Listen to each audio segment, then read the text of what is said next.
8-8, 10-10 वर्ष रोग येऊन झाले, 20-20 वर्ष रोग येऊन झाले, अजून त्यांचं संशोधन सुरू आहे. शेकडो कोटी रुपये खर्च करतायत. मग तिथं काय करताय तुम्ही? तुमच्याकडे संशोधन होत नाही. अरे तुम्ही सरकारचा पगार घेता, तुम्ही तिथं खुर्च्या उभावताय आणि ह्याच्यावरती तुम्ही संशोधन करू शकत नाही. खाद्य कोण होतं? सरकार तर टाकत नाही ना जंगलामध्ये खाद्य देऊन. जंगलामध्ये आमचे मेंढपाळ जात होते.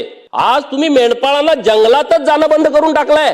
आमचा आदिवासी आहे जंगल, आमच्या लोकांनी तिथं जात होते मेंढपाळ.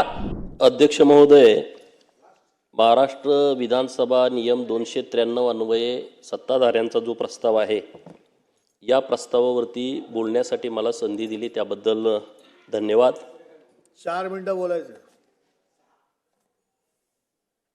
अखंड महाराष्ट्रामध्ये जे शेतकरी शेती करतायत अशा शेतकऱ्यांचं कल्याण व्हावं अशी भावना सरकारची आहे. शेतकऱ्याच्या भाजीच्या देठाला हात लावाल तर हात कलम केले जातील असा आदेश देणारे छत्रपती शिवाजी महाराज आणि छत्रपती शिवाजी महाराजांच्या विचारावरती चालणारं महायुतीचं सरकार, शेतकऱ्यांच्या जीवनात आमूलाग्र बदल झाला पाहिजे, त्याला पायाभूत सुविधा मिळाल्या पाहिजेत. कारण पूर्वीची शेतकऱ्यांची परिस्थिती आणि आताची परिस्थिती यामध्ये जमीन आसमानचा फरक आहे. उत्तम शेती, मध्यम व्यापार आणि कनिष्ठ नोकरी असं गणित 30 वर्षापूर्वी होतं. कारण शेतकरी म्हटला तर समाजामध्ये त्याला मानाचं स्थान होतं. शेतकऱ्यांच्या मुलाची लग्न व्हायची म्हटली तर लोकांच्यामध्ये बाबा ह्या घरात आपली मुलगी दिली पाहिजे अशी परिस्थिती होती. तेव्हा 7वी 10वी शिकलं तरी नोकरीचं त्यांना कॉल यायचे, परंतु त्यांचे आईवडील म्हणाले जाऊ नको, तुला शेती करावी लागेल, कारण तेव्हा कनिष्ठ नोकरी होती. आता परिस्थिती बदलली. अवेळीचा पाऊस आहे, पडला तर 6-6, 7-7 महिने पडतो. यावर्षी 7-8 महिने सलग पाऊस पडला. नाही पडला तर 2-2, 3-3 वर्ष पाऊसच पडत नाही. पडली तर थंडी कडाक्याची पडते, नाही पडली तर थंडीच पडत नाही. म्हणजे असा असमतोल निसर्गाचा झाला आहे. आणि त्यामुळं उत्तम शेती, मध्यम व्यापार आणि कनिष्ठ नोकरी राहिलं नाही. आता उत्तम नोकरी झाली, मध्यम व्यापार आणि आता कनिष्ठ शेती झाली आहे. आणि म्हणून जी कनिष्ठ शेती झाली आहे तिला उत्तम शेती करायचं असेल तर शेतकऱ्यांना नवीन तंत्रज्ञान दिली पाहिजेत, तशा सुविधा लोकांच्यापर्यंत पुरवल्या पाहिजेत. कारण आपल्याकडे 27 नक्षत्र आहेत.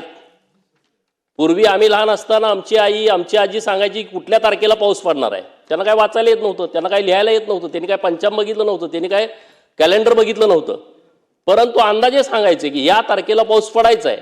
कारण निसर्गाचा समतोल व्यवस्थित होता. 27 नक्षत्रावरती आता कुठल्या नक्षत्राला काय पडेल याचा आता नेम राहिला नाही. कारण आज वातावरणामधला पूर्ण बदल झाला, कार्बन डायऑक्साईडचं प्रमाण मोठ्या प्रमाणात वाढलं आणि आता निसर्गाचा समतोल पण बिघडलेला आहे. आज जे राज्य सरकारनं जो निर्णय केलाय नवीन AI तंत्रज्ञान शेतीमध्ये आणायचं, AI तंत्रज्ञान हे काय मानवाच्या बुद्धीला चॅलेंज करणारं नाही आहे, परंतु मानवाच्या बुद्धीसोबत असं जर नवीन एक तंत्रज्ञान दिलं तर लोकांना एक त्याचा चांगला फायदा होईल या हिशोबानं सरकारनं हे तंत्रज्ञान समोर आणलेलं आहे. माझी विनंती सरकारला आहे, सरकारनं घेतलेला निर्णय चांगला आहे, पण याचा जास्तीत जास्त लोकांना फायदा व्हावा यासाठी प्रशिक्षण मोठ्या प्रमाणात दिली पाहिजेत.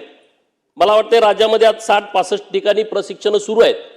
महिलांना पण या प्रशिक्षणामध्ये मोठं स्थान दिलं पाहिजे.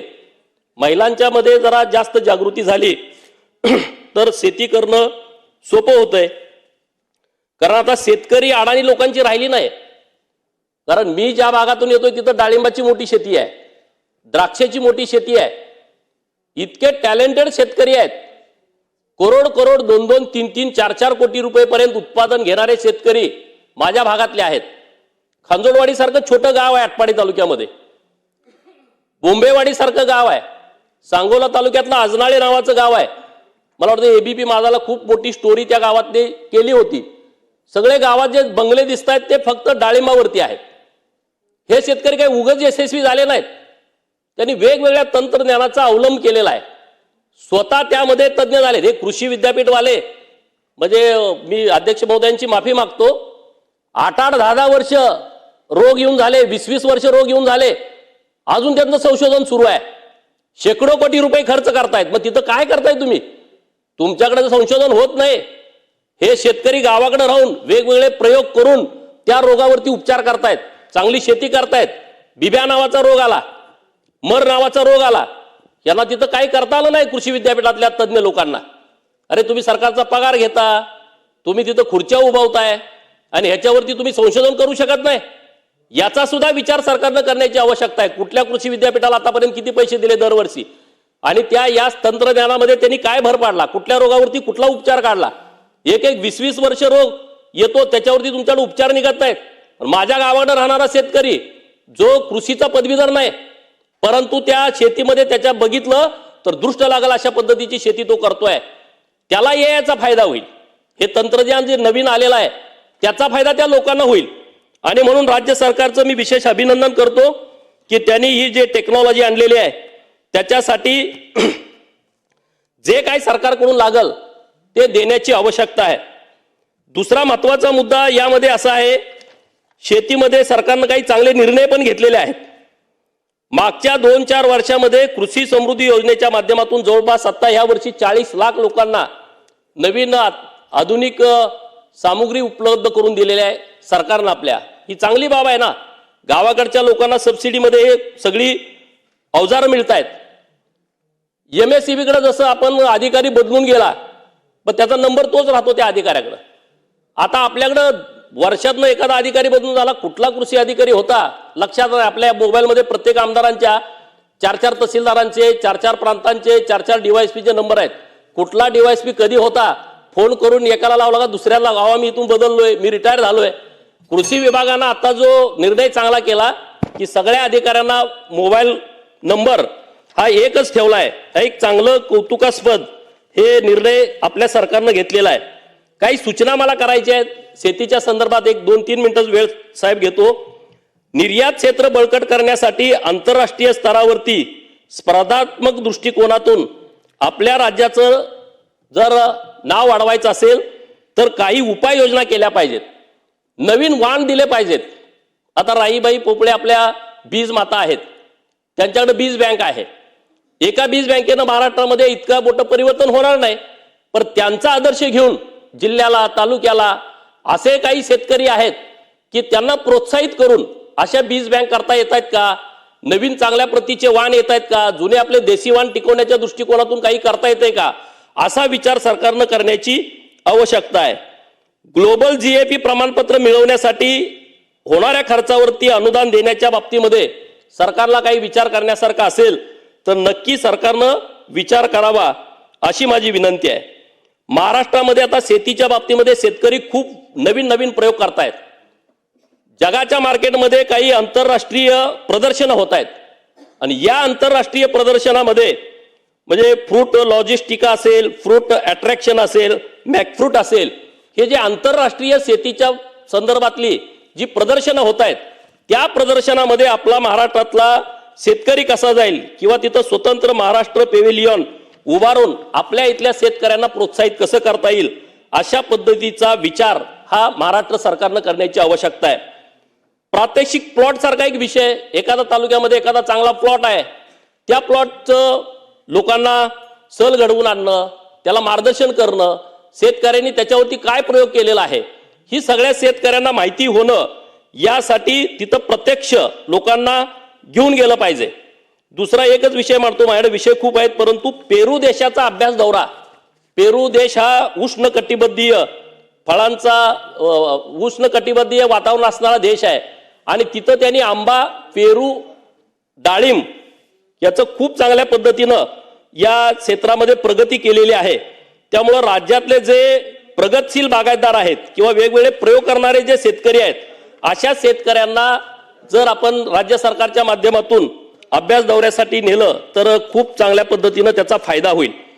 दुसरा विषय आहे मुख्यमंत्री बळीराजा पानंद योजना जी आणलेली आहे, तर राज्य सरकारचं मी विशेष अभिनंदन करेन.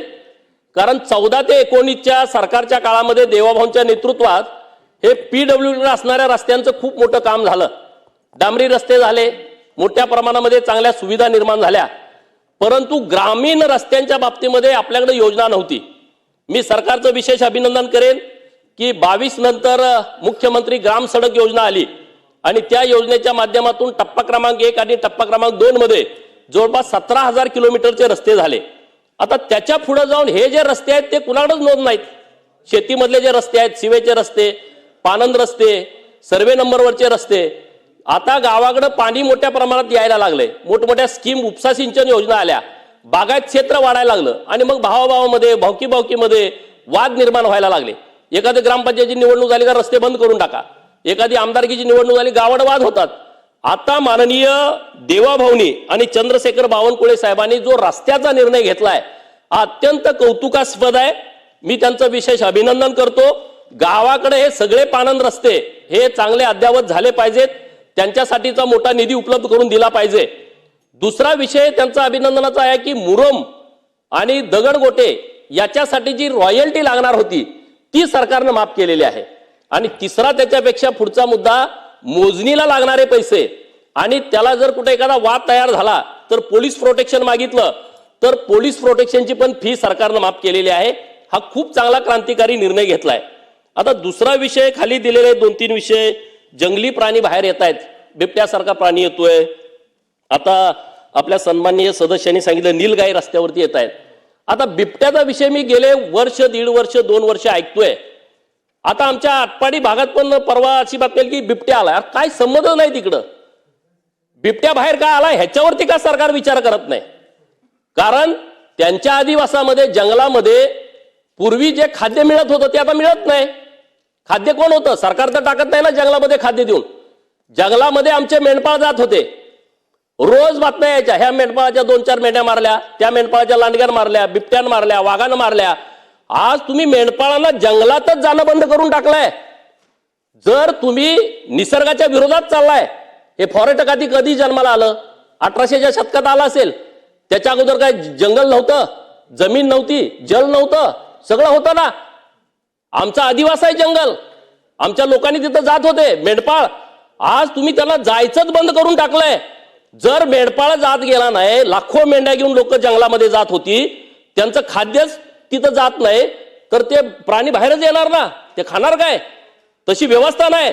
सरकारला माझी हात जोडून विनंती आहे की मेंढपाळांच्या बाबतीमध्ये जंगलामध्ये जसं पूर्वी जात होते, ह्या सगळ्या अधिकाऱ्यांचं तुम्ही ऐकू नका. एसी मध्ये बसून जे अहवाल देत आहेत त्या अधिकाऱ्यामध्ये तिथं मेंढपाळ गेले का मग तिथं गवत उगवत नाही, ते मेंढ्याचे त्याच्यावरती पाय पडतात. अरे कुठलं काय काढलंय तुम्ही? हे काहीतरी ठरवा एकदा बसून. ह्या 2 वर्ष तुम्ही मेंढपाळांना जंगलात जायला संधी द्या, बघा तुमचा हे सगळा प्रश्न निकाली निघून जातोय. माझी विनंती आहे सरकारकडं, या विषयावरती माननीय अध्यक्ष महोदय सरकारला योग्य सूचना द्याव्यात. एवढंच या निमित्तानं बोलतो आणि थांबतो. जय हिंद. बोलण्यास संधी दिली, धन्यवाद.